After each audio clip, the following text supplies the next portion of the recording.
ഞങ്ങളോടൊപ്പമാകുവാൻ സ്വർഗത്തിൽ നിന്നും മന്നയായി ഇറങ്ങി വന്ന പൊന്നു തമ്പുരാനെ, ഈ പ്രഭാതത്തിൽ ഞങ്ങളങ്ങേ ആരാധിക്കുന്നു, ഞങ്ങളങ്ങേ സ്തുതിക്കുന്നു, ഞങ്ങളങ്ങേ മഹത്വപ്പെടുത്തുന്നു. അപ്പാ, മാൻനീർത്തോടിലേക്ക് ചെല്ലുവാൻ ദാഹിക്കുന്നത് പോലെ ദൈവമേ, എൻ്റെ ഹൃദയം അങ്ങേക്കായി ദാഹിക്കുന്നു എന്ന് ദാവീദ് തൻ്റെ സങ്കീർത്തനത്തിൽ ഓർമ്മപ്പെടുത്തുന്നത് പോലെ പിതാവേ, പ്രഭാതത്തിൽ ഞങ്ങളും അങ്ങയെ തേടുവാനായി അങ്ങയുടെ ആലയത്തിലേക്ക് കടന്നു വന്നിരിക്കുന്നു. പൊന്നു തമ്പുരാനെ, സ്വയം ശൂന്യമാക്കപ്പെട്ടുകൊണ്ട് സ്വർഗത്തിൽ നിന്ന് ഞങ്ങളോടൊപ്പമായിരിക്കുവാൻ ഇറങ്ങി വന്ന പൊന്നപ്പ, ഞങ്ങളങ്ങയെ ആരാധിക്കുന്നു. ഈശോയെ, ഞങ്ങളുടെ ജീവിതങ്ങളെ പൂർണ്ണമായും ഈ പ്രഭാതത്തിൽ അങ്ങേക്ക് സമർപ്പിക്കുന്നു. നാഥാ, ഞങ്ങളൊന്നുമല്ല എന്ന ഒരു പൂർണ്ണ ബോധ്യം ഞങ്ങൾക്ക് തരണമേ എന്ന് പ്രാർത്ഥിക്കുന്നു. എൻ്റെ കർത്താവേ, ഞങ്ങൾ എന്തെങ്കിലുമൊക്കെ ആയിട്ടുണ്ടെങ്കിൽ, ഞങ്ങൾ ഇന്ന് ഈ നിമിഷം അങ്ങയുടെ സന്നിധിയിൽ നിൽക്കുന്നുവെങ്കിൽ അത് അങ്ങയുടെ വലിയ കരുണ കൊണ്ട് മാത്രമാണെന്ന് ഞങ്ങൾ വിശ്വസിക്കുന്നു. നാഥാ, ഞങ്ങളുടെ ജീവിതങ്ങളുടെ മേൽ കരുണയാകണമേ എന്ന് പ്രാർത്ഥിക്കുന്നു. ഞങ്ങളുടെ ജീവിതങ്ങളെ ഏറ്റെടുക്കണമേ എന്ന് ഞങ്ങൾ പ്രാർത്ഥിക്കുന്നു. നാഥാ, അവിടുത്തെ കുരിശുമരണത്തിന് ശേഷം ഭയവിഹ്വലരായി ചിതറിക്കപ്പെട്ട ശിഷ്യഗണത്തിലേക്ക് ഉത്ഥാനത്തിൻ്റെ സദ്വാർത്ഥയുമായി കടന്നു വന്ന പൊന്നു തമ്പുരാനെ, എമ്മാവൂസിലേക്ക് പോയ ശിഷ്യന്മാർക്ക് അപ്പം മുറിച്ചു നൽകിയപ്പോൾ അവരുടെ കണ്ണുകൾ തുറക്കപ്പെട്ടു എന്ന് വചനം സാക്ഷ്യപ്പെടുത്തുന്നു. പൊന്നു തമ്പുരാനെ, ഞങ്ങളുടെ ജീവിതത്തിൻ്റെയും ചില മേഖലകളിൽ അന്ധത കടന്നുകൂടിയിട്ടുണ്ട്.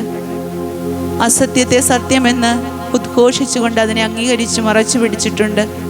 എൻ്റെ കർത്താവേ, ഞങ്ങളുടെ ഉൾക്കണ്ണുകളെ തുറന്നു തരണമേ അപ്പാ. ഞങ്ങളുടെ ജീവിതത്തിൻ്റെ മാലിന്യങ്ങളെ കാണുവാനായിട്ട്, ഞങ്ങളുടെ ജീവിതത്തിൻ്റെ കറകളെ കഴുകിക്കളയുവാനായിട്ട് ഈശോയെ ഒരു പാപബോധവും പശ്ചാത്താപവും ഞങ്ങളുടെ ഹൃദയങ്ങളിൽ തരണമേ. എളിമയുള്ള മനസ്സ് തരണമേ അപ്പാ. നിന്നെ ദർശിക്കുവാൻ, തിരുവോസ്തിരൂപനായ അപ്പനെ ഉൾക്കണ്ണുകൾ തുറന്ന് കാണുവാൻ തക്കവിധം നിന്റെ തിരുശരീര രക്തങ്ങളെ പ്രഭാതത്തിൽ ഞങ്ങൾ സ്വീകരിക്കുമ്പോൾ അത് എൻ്റെ യേശുവാണെന്ന് വിശ്വസിക്കുവാനുള്ള ഹൃദയം ഞങ്ങൾക്ക് തരണമേ അപ്പാ. വെറുമൊരു ഗോതമ്പ് അപ്പമല്ല, മനുഷ്യകരങ്ങളാൽ നിർമ്മിതമായ ഗോതമ്പ് അപ്പം മാത്രമല്ല അത്. എനിക്ക് ജീവനും ജീവിതവും തന്ന, എന്നെ സൃഷ്ടിച്ച, എൻ്റെ അമ്മയുടെ ഉദരത്തിൽ ഉരുവാകുന്നതിന് മുൻപേ എന്നെ അറിഞ്ഞ എൻ്റെ പൊന്നു തമ്പുരാനാണെന്ന് തിരിച്ചറിവ് ഞങ്ങൾക്ക് തരണമേ കർത്താവേ.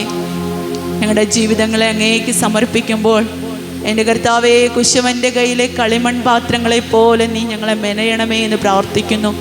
പലപ്പോഴും ഞങ്ങളുടെ ആഗ്രഹങ്ങൾക്കും ഞങ്ങളുടെ ഇഷ്ടങ്ങൾക്കും ഒത്ത് ഞങ്ങൾ പ്രാർത്ഥിക്കാറുണ്ട്. അതൊക്കെയും നടക്കാതെ വരുമ്പോൾ ഞങ്ങൾ അങ്ങയോട് വെറുവെറുപ്പും കാണിച്ചിട്ടുണ്ട്. പൊന്നു തമ്പുരാനെ, നീ ഞങ്ങളെ ഏറ്റെടുക്കണമേ അപ്പാ. നിൻ്റെ ഹിതമാണ് ഞങ്ങളുടെ ജീവിതത്തിൽ നിവർത്തിക്കേണ്ടത്. കർത്താവേ, ഞങ്ങളുടെ ഇഷ്ടങ്ങളെയും അനിഷ്ടങ്ങളെയും എല്ലാം നിനക്ക് സമർപ്പിക്കുന്നു അപ്പാ. ഞങ്ങളുടെ ജീവിതങ്ങളെ ഏറ്റെടുക്കണമേ എന്ന് പ്രാർത്ഥിക്കുന്നു അപ്പാ. ഞങ്ങളുടെ തലമുറയെ സമർപ്പിക്കുന്നു കർത്താവേ.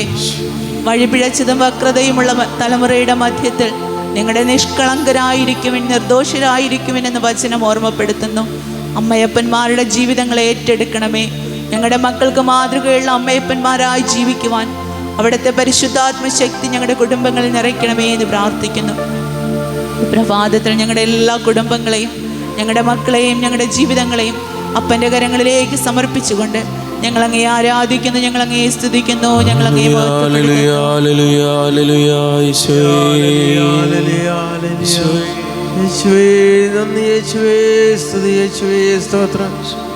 ആരാധന ആരാധന ആരാധന. Hallelujah hallelujah hallelujah hallelujah hallelujah.